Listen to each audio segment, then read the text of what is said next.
Thanks for watching our channel. If you like a slower narration, try listening at 0.80 speed. Subscribe to the channel, leave a like, and hit the bell for more new videos.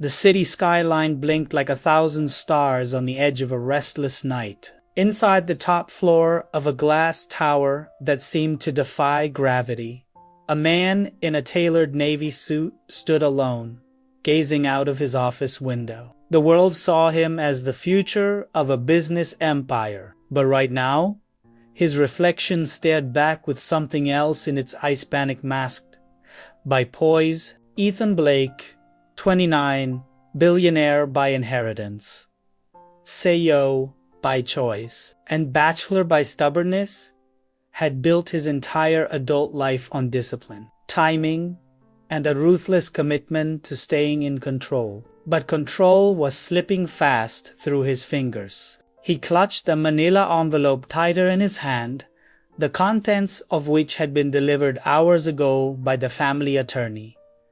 At first, he thought it was routine paperwork. Then he saw the words that pulled the ground from under him.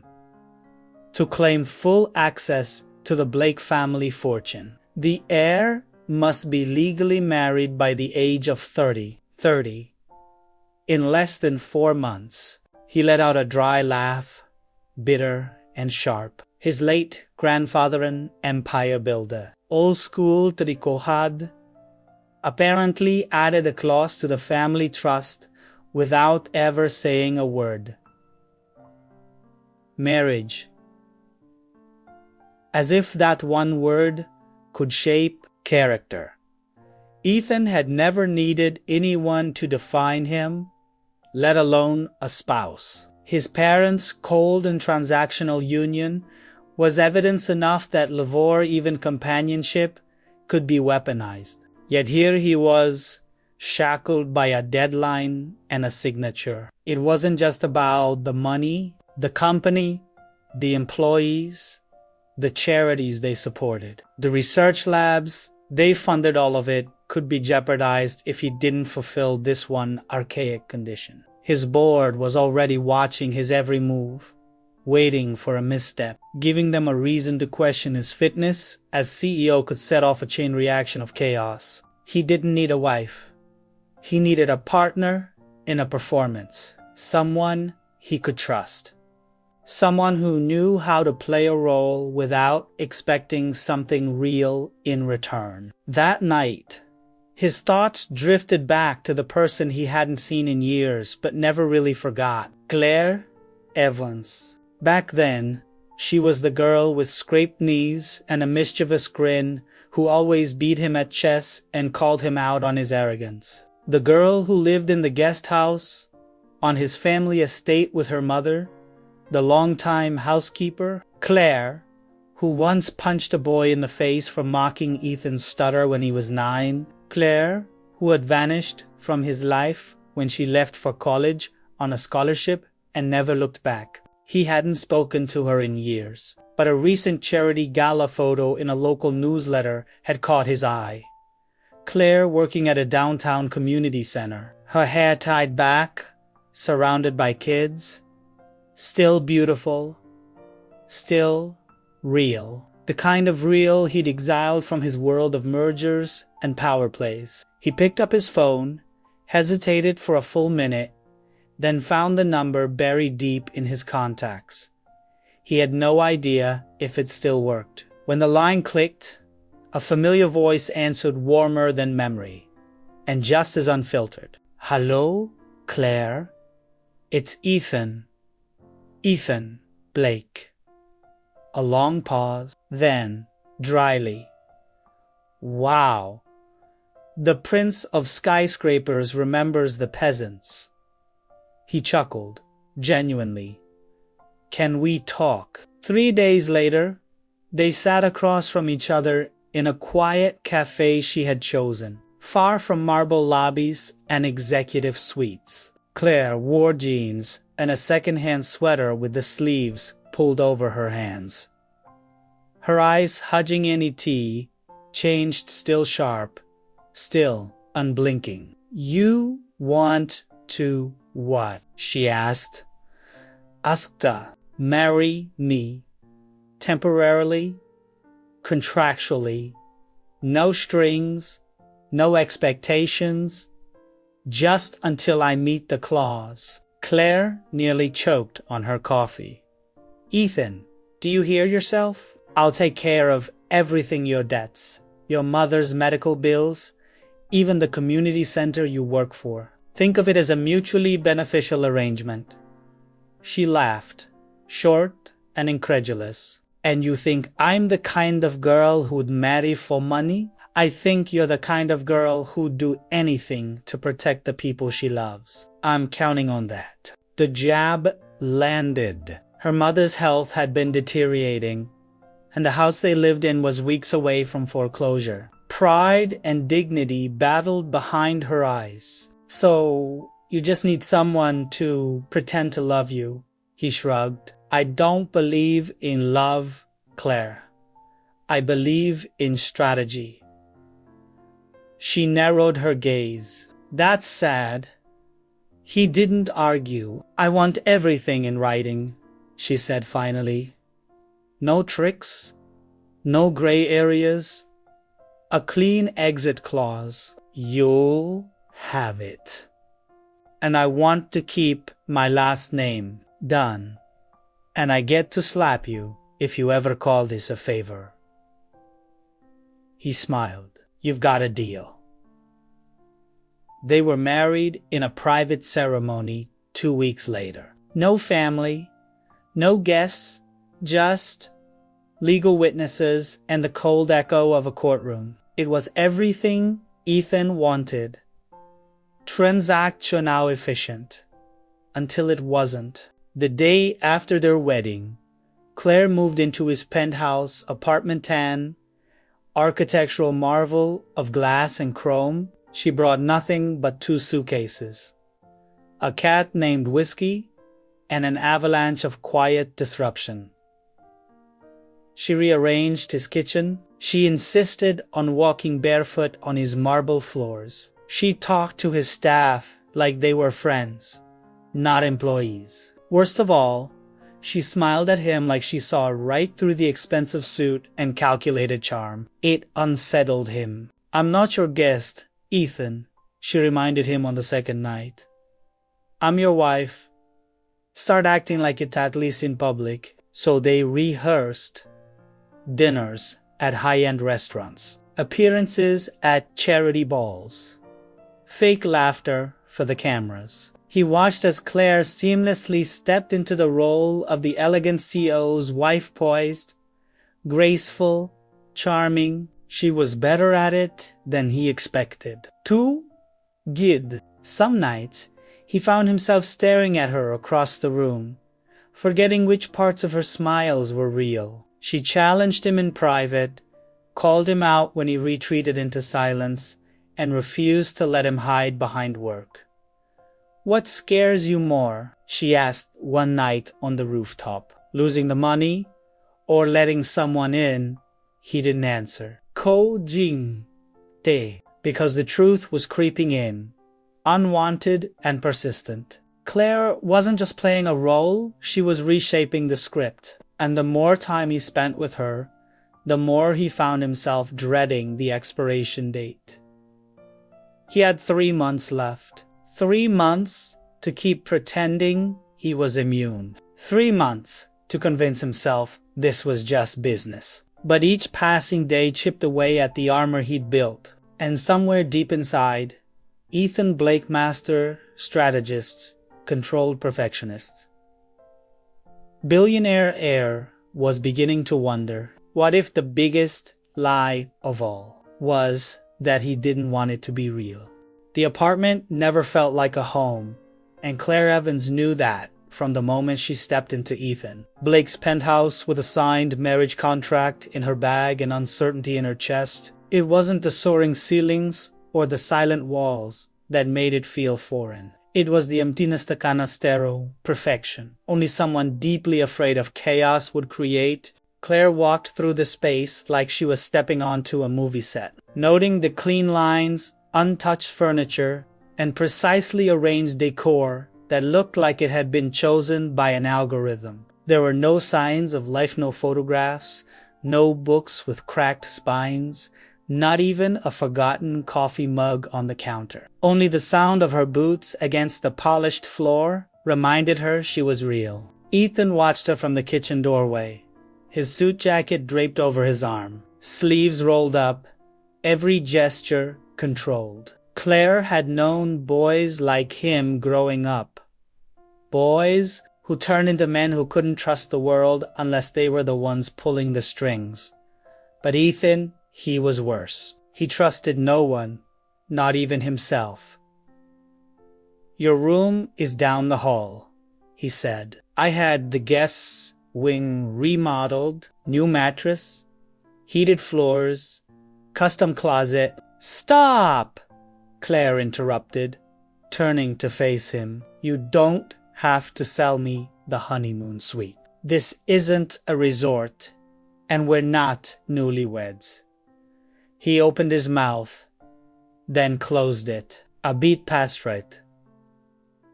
Force of habit, of playing pretend, of making people comfortable. Claire walked past him, her fingers grazing the edge of a marble countertop. "I'm not here to be comfortable, Ethan. I'm here because you made a business proposition, and I accepted. Let's keep the roles clear."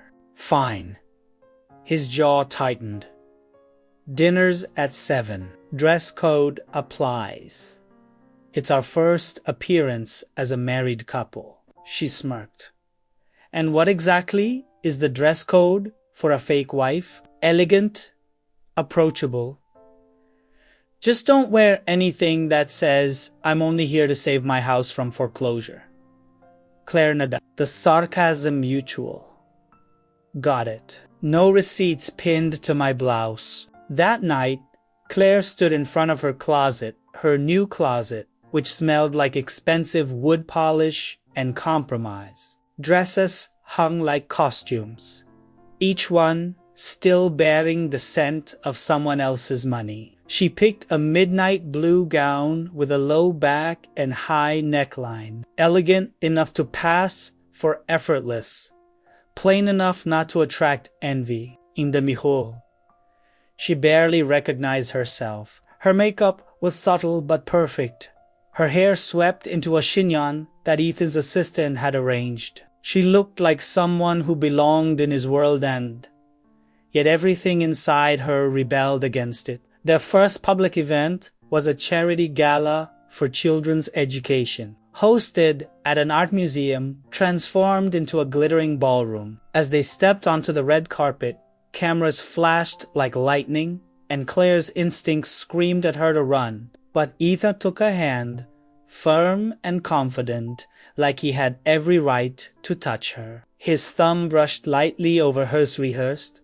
Professional land, the crowd saw only a perfect couple. Inside, they played their roles flawlessly. Ethan introduced her to business partners and political figures as my wife, and Claire smiled with grace honed over years of hiding discomfort. She laughed when needed, held his arm just enough to seem enamored, and dodged questions with practiced charm. "You're good at this," Ethan whispered during a toast.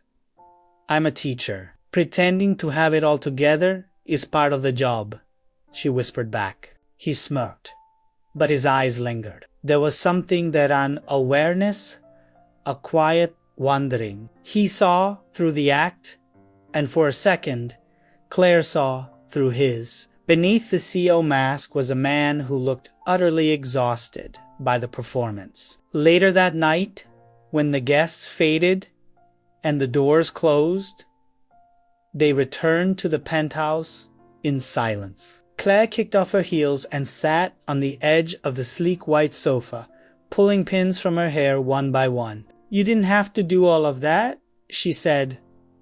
"All of what?" "Act like we're in love." The hand-holding, The looks, that was the agreement. No, the agreement was public appearances, not pretending we're in some epic romance. He poured himself a glass of scotch, his jaw tight. Believe me, Claire, no one's under that illusion. Her breath caught just for a moment. The coldness in his voice reminded her. This was a man who didn't do intimacy, didn't let people close, and definitely didn't believe in love. But beneath that harsh edge, there was something else, Fia. The kind people hide behind power. She stood, gathering her things. Good night, Ethan. He nodded without looking up. Good night. Over the next few weeks, their routine became a carefully constructed performance. Mornings began with brief exchanges over coffee, followed by separate routines. Ethan to the office, Claire to her teaching job at the community center, where no one knew about her new last name or her new address. She preferred it that way. The penthouse and the children's drawings on her classroom wall didn't belong in the same world. Nights were quieter, dinners together when necessary, occasional charity events. The occasional touch for appearances, his hand on her lower back, a gentle kiss on the cheek before reporters, but they always felt like lines in a script, not real moments. Still, Claire noticed things, like how Ethan's shoulders tensed when his phone buzzed with calls from his board members, how he always glanced at his watch after 30 minutes at any event as if ticking off obligations, how he never turned on the music in the apartment, as though silence was easier than remembering. One night, they ended up on the roof to pen unspoken truce from the formalities inside. She sat on the stone ledge, legs crossed, staring out at the city lights while he nursed a drink beside her. "You ever think about how weird this is?" she asked. "All the time. I mean, you, me, fake, married. It's like something out of a bad soap opera." He chuckled. With better wardrobe, Claire turned to look at him. Serious now. "Why didn't you just marry someone from your world? A socialite? A model? Someone who already knows the game?" "Because I needed someone who wouldn't play it." That silenced her. The wind moved gently between them. "You were the only person I knew who wouldn't lie to me," Ethan said, "and the only one I could trust not to fall for this." Claire swallowed. "And what if I did?" His eyes flicked to hers. Unreadable. "Then we'd both be in trouble." They didn't speak after that. Not about feelings. Not about fear. Not about how she lay awake some nights, wondering if the version of Ethan she caught glimpses of the vulnerable one, the thoughtful one, was ever going to be real outside this illusion. One evening, after a long workday, Claire found a small box on her pillow. She hesitated before opening it. Inside was a delicate silver ring, simple but beautiful. No diamonds, no flash, just elegance. She turned to find Ethan leaning on the doorframe, arms crossed. "You said no engagement rings," he said, "but people are starting to talk. They expect to see one." She slipped the ring on slowly. It fit perfectly. "Nice touch," she murmured. He nodded. "It's just for show." But something flickered in his eyes. Regret, maybe, or something deeper. Claire couldn't tell, and maybe she didn't want to, because the longer they lived in this lie, the more terrifying it became to admit how much of it started to feel like the truth. There is a strange moment in every long performance where the actors forget they're acting. The lines become muscle memory. The smiles feel natural. The illusion becomes so flawless. Even the players begin to believe the story. For Ethan and Claire, that moment arrived not with a dramatic confession or a stolen kiss, but quietly like fog rolling into a familiar town and turning it unfamiliar. The morning began like many others. Claire sipped coffee at the dining table in a satin robe Ethan's assistant had placed in her wardrobe weeks earlier, a small newspaper folded in her hand, her bare feet tapping against the cool marble. Ethan walked past her, impeccably dressed in navy and gray, his Bluetooth earpiece in, murmuring instructions to someone across town. Launch day is Friday.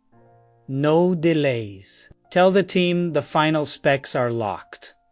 Claire didn't look up. You forgot breakfast again. I'm not hungry. You're also not sleeping. And you've worn that tie 3 times this week. That made him stop. He turned, lips twitching. Are you auditing my wardrobe now? I'm trying to determine whether you've been replaced by a sleep-deprived hologram. He took a breath, pulled out the earpiece, and tossed it on the table. The board's pushing the deadline. There's a merger in motion. Everyone wants blood. I don't have time to sleep. Or breathe, she said softly, or eat. Or remember that people aren't robots. He looked at her. Really looked at the way her robe dipped slightly over her collarbone, at the flecks of cocoa powder on her lips, at how the concern in her voice didn't feel like part of the contract. You care too much, he said, a little too quietly, and you pretend you don't. The moment stretched between them like a taut string. Then, as if afraid to pluck it, Ethan turned away. I'll try to eat something later. Or, she said, rising to her feet and walking past him to the kitchen. You could sit down and have breakfast like a normal person. Before he could argue, she was already frying eggs, slicing avocado, and placing toast into the gleaming steel toaster. She hummed to herself an old jazz tune he couldn't place. The kitchen, once a temple of silence, filled with the smell of food and the rhythm of life. Ethan sat down, not because he was hungry, but because something about her presence made him want to remember what being human felt like. That day became the first of many shifts. Little by little, Claire's presence bled into his routines. She left her books around the apartment, dog-eared paperbacks with pencil notes in the margins. She played music while cooking, sometimes classical, sometimes soul. She opened the curtains, rearranged the throw pillows, and left post-it notes on the fridge with reminders that said things like, sleep is not optional, or you're not as scary as you think. She didn't ask permission. She just lived. And Ethan, for all his obsession with control, didn't stop her. One afternoon, returning early from a brutal board meeting, Ethan walked into the penthouse and froze. Claire was dancing barefoot in the living room. Headphones in, eyes closed, completely lost in the music. The sunlight bathed her in gold. Her sweatshirt slipped off one shoulder. She spun, arms wide like she'd forgotten the weight of the world. She didn't notice him watching. And in that suspended second, Ethan felt something crack open inside him, something old and locked away. Like the feeling of coming home to warmth after a storm. He stepped back, silently, afraid of disturbing the moment or worse, admitting to himself that he never wanted it to end. Their next public event was a weekend retreat with business elites at a remote luxury vineyard, a combination of boardroom meetings and cocktail mingling. It was meant to be a power couple showcase.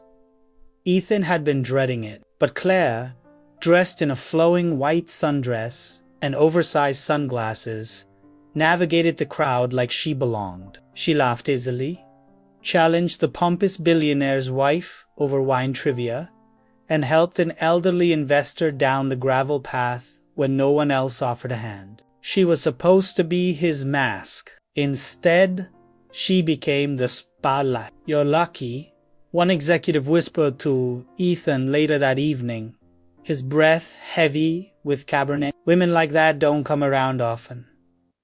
Ethan smiled on cue, but inside, something twisted. Because Claire wasn't his, not really. She was a borrowed light, and the contract was the clock counting down to when he'd lose it. That night, after the gala dinner, they returned to the guest cottage. They'd been a sundown over-decorated suite, with a fireplace and a single king-size bed. Claire opened the suitcase she'd packed. "I can take the floor if it makes you less anxious. You're not sleeping on the floor. We've shared a roof for weeks without touching. I think we'll survive a bit." He nodded. But when the lights went off and the space between them shrank 2 inches, sleep felt impossibly far. In the dark, Claire whispered, "Do you ever wonder what it would be like if it were real?" The question hung in the air like smoke. "Every day," Ethan admitted, barely above a breath. The lie began unraveling, not with a scandal, but with intimacy.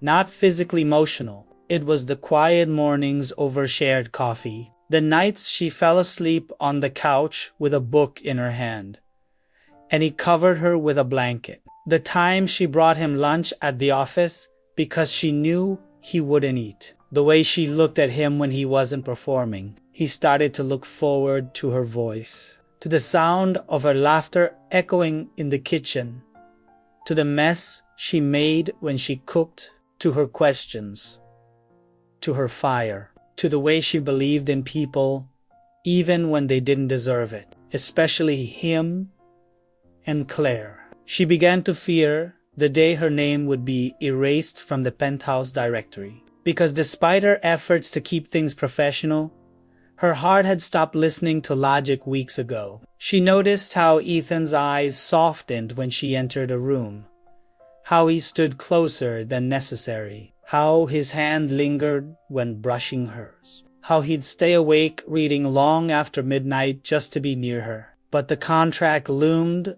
like a wall between them. Claire kept telling herself it was temporary, until the day it wasn't. It happened in the rain. They had just exited a crowded charity luncheon when the skies opened. Neither had an umbrella. Claire shrieked with laughter and pulled Ethan under a nearby awning, drenched and breathless. "You look like a drowned executive," she teased, her dress clinging to her skin. He shook water from his hair and grinned. "You look like a goddess in a thunderstorm." The laughter faded. The air shifted, and in that moment, they weren't CEO and contract wife. They were just Ethan and Claire, standing in the rain, hearts pounding like drums. He cupped her face, slowly, almost asking permission. She didn't pull away, and then, finally, the kiss. It wasn't rushed or fiery. It was slow, reverent, like discovering the end of a song you never wanted to finish. When they broke apart, Claire rested her forehead against his. "This wasn't part of the deal," she whispered. "No," Ethan said, his voice unsteady. "But it's the only part that feels real." They didn't talk about the kiss afterward. They returned to the penthouse in silence. But the silence was no longer empty. It pulsed with meaning, with fear, with longing. The line had been crossed, and neither of them could pretend anymore. It began with a name spoken casually at a business function, wrapped in a compliment and sharpened by an undertone of history. "Vanessa," the woman said, extending her hand toward Claire with a smile that didn't quite reach her eyes. "Vanessa Leclerc. Ethan and I used to be close." Claire had heard a lot of words in her life that made her uncomfortable. Eviction, diagnosis, foreclosure, but close, spoken with just enough weight and wistfulness triggered a different kind of discomfort. Not fear, not insecurity, something more primal, territorial. She smiled back, cool and gracious, shaking the woman's hand. How nice.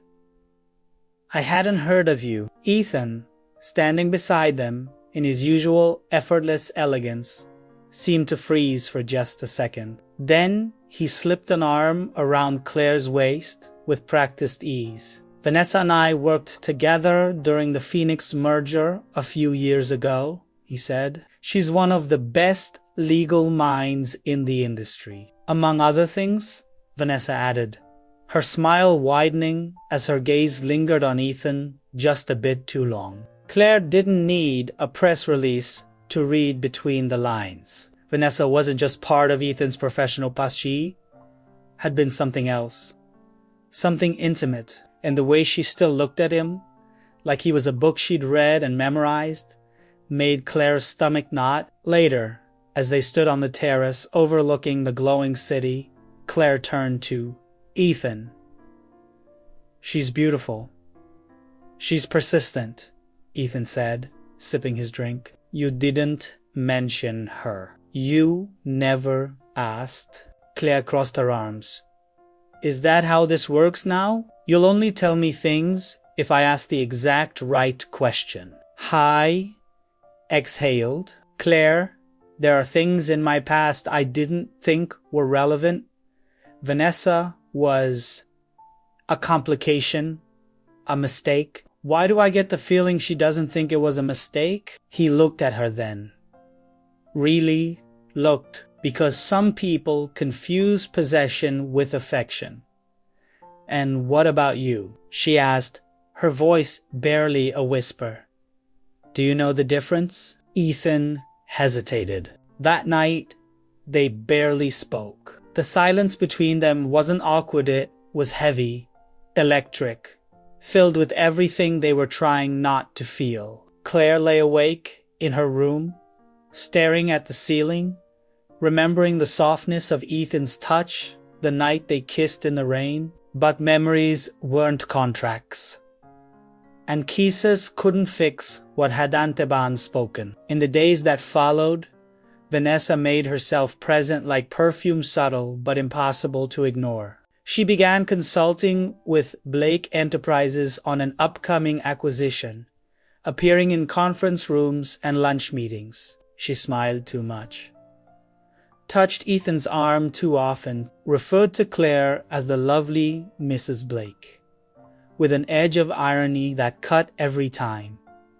Claire tried to stay professional, tried to remind herself that none of this was supposed to matter, but she could feel it, her heart, raw and exposed, reacting to every glance Ethan shared with Vanessa, not because she didn't trust him, but because she didn't understand where they stood anymore. One afternoon, Claire stopped by Ethan's office unannounced with a homemade lunch, something she'd never done before. The receptionist looked surprised but let her in. The door was slightly open. She saw Ethan and Vanessa at the far end of the room, leaning over a set of documents. Vanessa laughed, her hand resting lightly on his shoulder.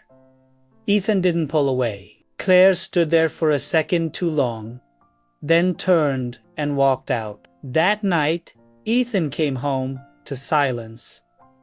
No music in the apartment, no lights except the dim glow over the stove. Claire was sitting at the dining table, a half-finished glass of wine in front of her. He put down his briefcase slowly. You were at the office today. You saw me? I saw the front desk lock. She nodded. I brought you lunch. Claire, I saw the way she touched you. Ethan's brows drew together. It meant nothing. You didn't move away. I didn't notice. That's the problem, she said, standing. You didn't notice. He closed the space between them quickly. I'm not with her. I don't want her. But she wants you. And part of you still lives in a world where you think none of this is real, where I'm just part of your strategy. You're not. Then tell me what I am.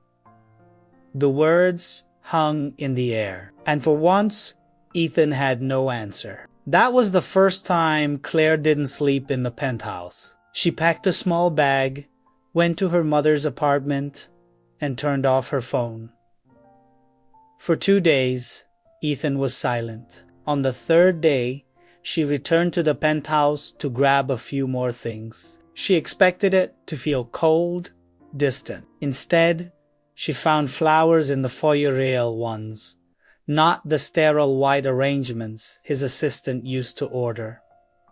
A note sat beneath them. I never learned how to say what matters. But you do.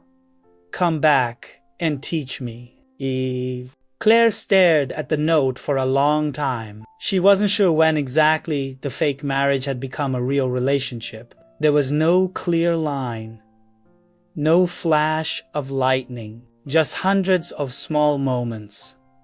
Coffee shared, glances exchanged, truths whispered in the dark. But now, the most dangerous emotion of all had entered the game. Jealousy. Not because of Ethan's behavior, but because Claire had started to care far more than she'd ever planned to. She put her bag down and stayed. That night, they sat in the living room. No drinks, no small talk, just truth.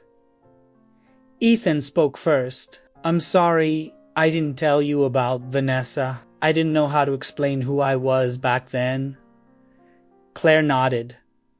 And who are you now? I'm someone who thought love was a weakness. That control was the only way to survive. And then you walked in with your messy hair and your mismatched socks and turned everything upside down. She smiled, tears in her eyes. I've never done this before, he said. I don't know how to be vulnerable or present or whatever normal people do when they fall for someone. Her breath caught. Fall for someone? He stood and took her hands gently. You weren't part of the plan, but you're the only thing that feels right. Claire looked at him, heart pounding. Then, say it. He held her gaze. I'm in love with you. The air between them. Then she whispered, I'm in love with you too. And for the first time, the contract didn't matter. They weren't pretending. They weren't role-playing. They were two people, scared and scarred, choosing something terrifying. Honesty. The end was always in the fine print. 3 months, 90 days. 1 quarter, the contract had been clear.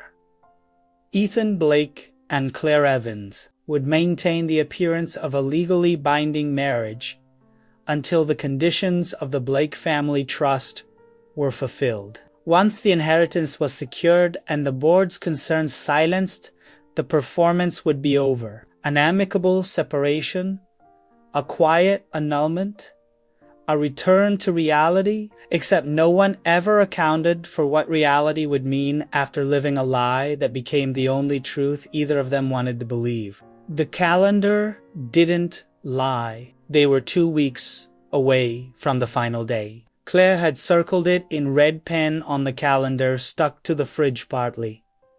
Out of habit, partly as a reminder to herself that she had come into this agreement with her eyes wide open. But somewhere along the way, the boundaries she had built to protect her heart had collapsed without warning. They had been replaced with late-night conversations that bled into morning. Inside jokes whispered in the kitchen. A toothbrush beside his cologne on her scarves. Her laughter echoing in rooms that had never heard it before. And still, the date loomed like a cliff's edge. They'd said, I love you. They'd kissed under rain and in silence and during the mornings when their eyes were still heavy with sleep. But the Hajinieni talked about what would happen after. What do you do when the lie you built to survive becomes the life you don't want to lose? It was a Thursday when everything began to unravel. Ethan returned home earlier than usual, his suit jacket slung over his shoulder, exhaustion in his eyes.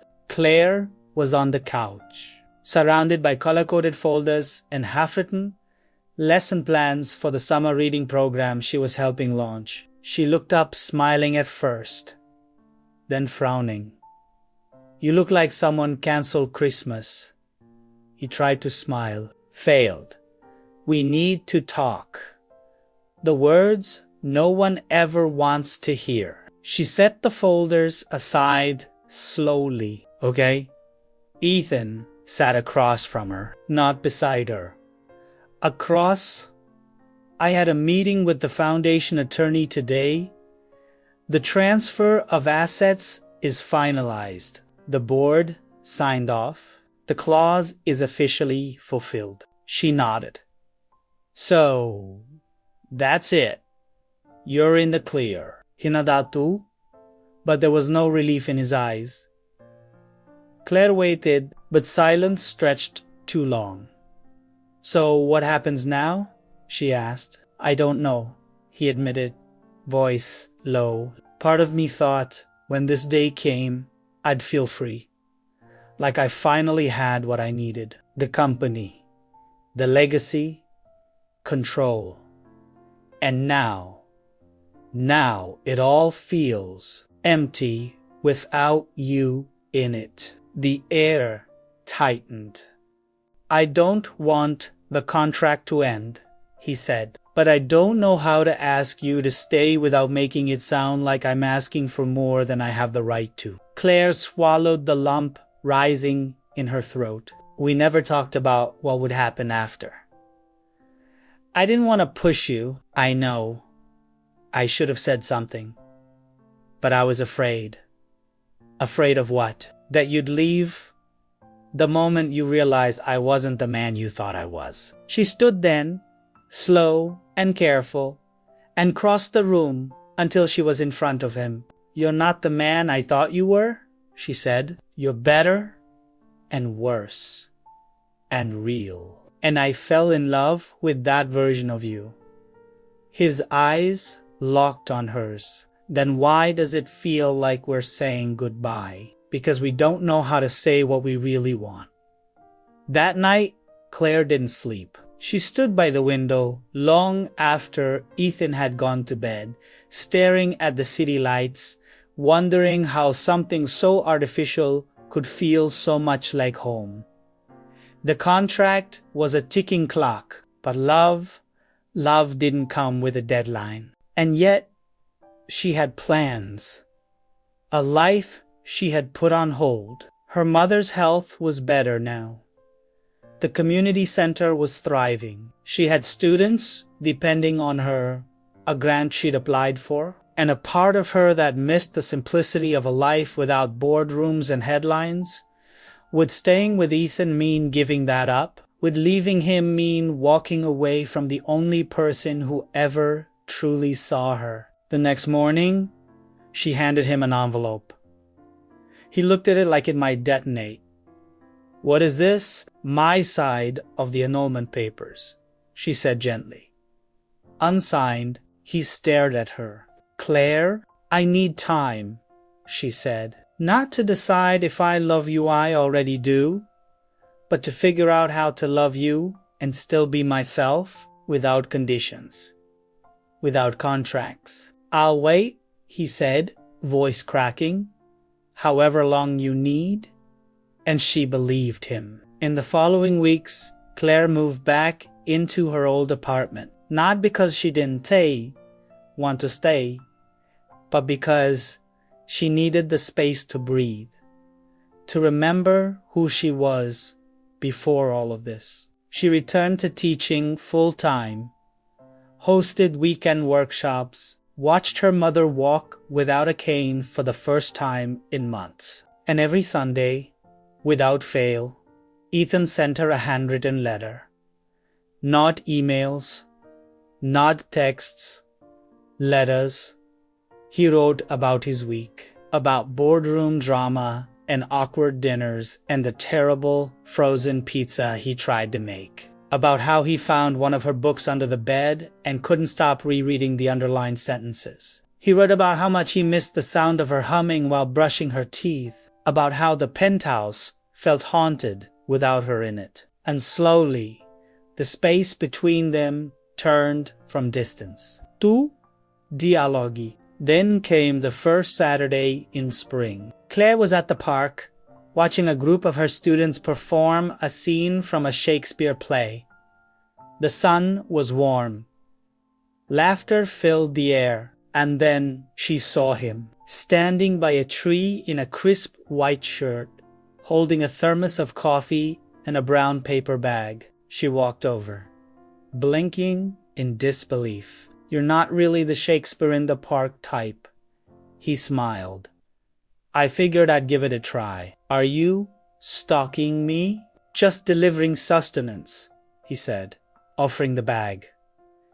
Hazelnut scone, still warm. She took it, eyes softening. They sat on the grass together, quietly watching the kids perform. "I never stopped wanting you here," he said, "but I realized wanting you wasn't enough. I have to deserve you." She turned to him. "Ethan, I'm not asking for forever. I'm asking for now. For the chance to keep showing up until you believe that I'm not just in love with the idea of you but with all the messy, beautiful, infuriating, glorious parts of you." Her eyes welled. "Say yes," he whispered. "Not to a contract, not to an empire, just to oosh." Claire laughed through her tears. "You're lucky. I like Hazelnut." And she leaned in and kissed him. That night, they returned to the penthouse no longer as business partners or actors in a lie, but as two people who had rewritten the ending of their story. The contract had ended, but something far more real had begun. It started with a deal code, clinical, convenient, a billionaire CEO in search of a bride to satisfy a clause in an outdated will, a struggling teacher facing eviction, who needed one last lifeline. Marriage, not romance. A ring without a proposal. Vows spoken to empty walls. Promises made to protect interests, not hearts. But the heart, as it always does, had its own agenda. By the time the contract expired, the lie they lived had become the only truth either of them wanted to keep. And so, the question was no longer how it began. It was what came next. Ethan Blake was not a man prone to sentiment. He believed in numbers, leverage, and strategic silence. For most of his life, love was a word other people used to describe unstable emotion, something you survived, not something you built. But ever since Claire Evans walked back into his world, he had found himself rewriting everything he believed. She had undone him in ways he never saw coming, not with grand gestures, but with the quiet power of being real, honest, unfiltered, human. She wasn't impressed by his wealth or intimidated by his name. She saw the man behind the empire, the cracks in his armor, and chose to stay. Not because she had to, but because she wanted to. 3 months had passed since Claire moved out of the penthouse, asking for time to find herself again, and Ethan had given it. Every second had been excruciating and necessary. They met in parks, shared coffee on Sunday mornings, wrote letters, traded stories about their childhoods, laughed at old inside jokes that neither of them remembered inventing. And somewhere along the way, without ceremony or pressure, they had fallen into something real. Not fireworks, not fantasy, something better. Companionship, understanding, love. Not the scripted kind, the kind that doesn't need grand declarations to be undeniable. Claire stood in the center of her classroom one rainy afternoon, helping a student build a model volcano when her phone buzzed. It was a message from Ethan. I know we never had a real wedding. I'd like to change that if you're still willing to say yes. This time, let's do it our way. No contracts, no deadlines, no lies, just us. Tonight, meet me where it all began. Her heart skipped. She didn't answer right away. She reread the message 10 times, searching for hesitation in herself. But there was none, because for the first time in her life, she didn't have to choose between love and freedom. With Ethan, she had found both. The museum cafe, where they first had the infamous contract conversation, had long since changed. But the view from the window was the same. Warm lighting, the distant clinking of cutlery, the subtle murmur of strangers passing stories between bites. Ethan stood near their old table, nervously adjusting his cufflinks. Claire walked in wearing a simple navy dress and wet curls from the drizzle outside. No veil, no theatrics, just herself. Hi, she said, smiling like the world had slowed just for them. Hi, he replied, his voice soft. You came. I always come back to where I belong. He reached into his pocket and pulled out something small and enveloped. She opened it slowly, half expecting a ring or a love letter. Instead, it was the original contract they had both signed. Only now, the paper was torn down the middle. He took her hand and looked her in the eyes. We don't need this anymore. Claire nodded, tears threatening. We never did. I love you, Claire Evans, he said. Not because you saved me, not because you challenged me, but because you chose me, even when you had every reason not to. And I want to spend the rest of my life earning that choice. She took a deep breath. I love you too. Even when you forget to sleep. Even when you eat cereal out of a champagne glass. Even when you get stubborn and try to carry the world alone. He laughed. That only happened once. Twice. Okay? Twice. Then he knelt up. Because he had to, but because for the first time, he wanted to. From his pocket, he took out a simple gold ring. New stones, but it gleamed with a quiet, unwavering promise. Claire, will you marry me again? This time, without clauses or conditions. She smiled through her tears. Yes, but I want to keep my last name. You'd better. They didn't have a cathedral. They didn't invite hundreds of guests. There was no designer gown or front page announcement. Instead, they stood barefoot in Claire's mother's backyard, beneath twinkling string lights, surrounded by friends, students, and the people who had rooted for them when everything else had felt like performance. He wore a navy blazer and undone tie. She wore a dress she'd bought at a vintage store. They laughed when the dog barked during the vows, cried when Claire's mother read a poem. And when they kissed, there was no applause, just a deep, collective breath, as if the universe itself had been waiting for this moment to exhale. Their new life didn't come with perfection. They still argued over the thermostat. Ethan still burned toast. Claire still couldn't fold laundry without making a mess. Some nights were loud, some days were long, but every challenge came with a shared truth. They were in it together. Claire kept teaching. She launched her own educational initiative for underfunded schools. Ethan restructured his company, carving out time for things that mattered, like breakfast, laughter, and kissing Claire in the middle of the day just because he could. They traveled, adopted a second cat, got matching coffee mugs. And one day, years later, Ethan found a folded piece of paper in an old desk drawer. It was the original prenup draft, still unsigned. He laughed quietly and tossed it into the fireplace. Claire watched the flames rise and slipped her arms around his waist from behind.